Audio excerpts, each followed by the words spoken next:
இதாயத்துல்லா தூய சக்தி தீய சக்திலாம் வார்த்தைக்கு பேசுகிற விஷயந்தான். பிரச்சனை என்னன்னு சொன்னால் திரு விஜயபாஸ்கரோ குட்காவோ அவங்கெல்லாம் வர்றதை அவங்க யோசிச்சு நாளைக்கு அவங்களுக்கு தான் அந்த பிரச்சனை வரும். எப்படி பிரச்சனை வரும்? கரூரில் போய் முன்னாள் முதல்வர் ஸ்டாலின் அவர்கள் பேசும்போது செந்தில் பாலாஜியை விமர்சித்தார். பிறகு எல்லாரும் அவரை விமர்சிக்கக்கூடிய ஒரே ஒரு விஷயம், அவரால் பதில் சொல்லக்கூட முடியல. செந்தில் பாலாஜியை சேர்த்துக்கிட்டார். இன்றைக்கி 10 அதிமுகவில் ஊழல் செய்த அமைச்சர்கள் பூரா திமுகவில் இருக்காங்க. திமுகவில் இருந்த ஒரு சிலர் அதிமுக. இதெல்லாம் நடந்துக்கிட்டு இருக்கக்கூடிய விஷயம். பிரச்சனை என்னன்னு சொன்னால், இன்னைக்கு திரு விஜய் அவர்கள் இந்த மாதிரி நீங்கள்லாம் வாங்க நான் உங்களுக்கு பிரச்சாரம் பண்ணுறேன்னு சொன்னாரா? சொல்லியிருந்தால் அது குற்றம். அந்த மாதிரி நடக்கவே இல்லை. அவர் பாஸ்கர் சொன்னார், வைகோ சொன்னார்லாம் ரெண்டாவது விஷயம்.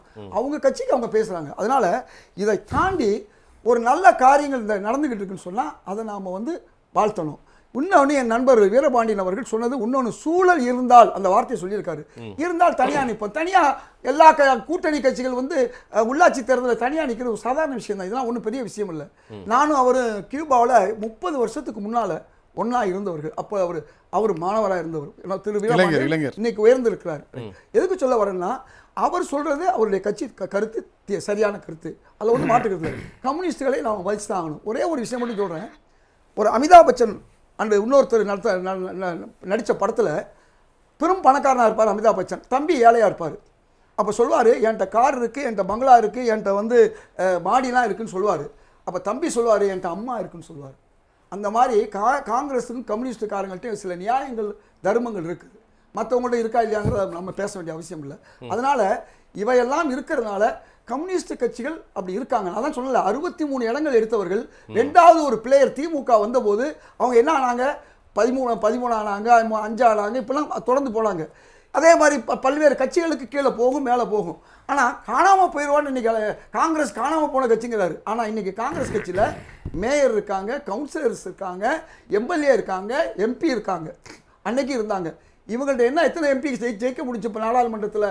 அதனால் எடப்பாடி அவர்கள் ஏதோ ஒன்று கனவுலே இருக்காரு, இருக்கிறத கரைஞ்சிக்கிட்டு போகுது. நீக்குவதற்கே ஒரு பொதுச் செயலராக இன்னைக்கு அவர். இதெல்லாம் நீங்க கூட்டணியில நின்று தானே ஜெயிச்சீங்க. கூட்டணினா நாங்க மட்டும் ஜெயிக்கல, திமுக கூட்டணி தான் ஜெயிச்சல. அதான் சொல்றேன். சரி சார், கூட்டணி என்பது பகிர்தல் சார், ஓட்டுகளை பகிர்தல். ஒரே ஒரு சின்ன விஷயம், 5000 ஓட்டில் 20 இடங்கள் திமுக வெற்றி பெற்றிருக்கு, 8000 இடங்களில் 40 இடம் வெற்றி பெற்றிருக்கு. எங்களுக்கு மினிமம் 4% வச்சுங்க. வெறும் 25 எடுத்தா நாங்கள் 10 இடம் 4ல் ஒரு முங்கு எடுத்தோம்னா நாங்கள் 10%. வெறும் 4% வச்சாலும் இன்றைக்கி 2 லட்சம் ஓட்டில் 8000 9000 ஓட்டு. எங்கள் ஓட்டு மட்டும் இல்லை, விசிகா ஓட்டு, கம்யூனிஸ்ட் ஓட்டுலாம் சேர்த்திங்கன்னா ஒரு 20000 ஓட்டு. 20000 ஓட்டை கழித்து பார்த்தீங்கன்னா 10 இடம் கூட 5 இடம் கூட காங்கிரஸ் வந்த மாதிரி தான் நிலமா திமுக இருக்கும். அதனால் இதில் என்னமோ திமுக அவங்களுக்கு 20-25% இருக்குது, நம்ம மதிக்கிறோம். அந்த பர்சன்ட் எப்போ காங்கிரஸ் சேரும்போதும் மற்ற கூட்டணி கட்சி சேரும்போதும் 35 40 நிற்கிது. அப்போ அவங்க ஆட்சியை பிடிக்கிறாங்க. அதனால் ஏதோ நாங்கள் கொடுத்தோம்லாம் சொல்லக்கூடாது. அதனால் அறம் தர்மம் என்று பேசுறது, இந்த குதிரை பேரம் என்று பேசுவதெல்லாம் நியாயமானதல்ல.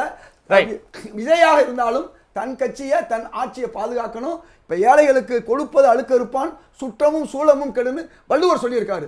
ஏதோ நல்ல காரியம் தங்கம் கொடுக்குறாங்க, மோதிரம் கொடுக்குறாங்க, கொடுத்துட்டு போட்டுமே, அதை வரவேற்போம்.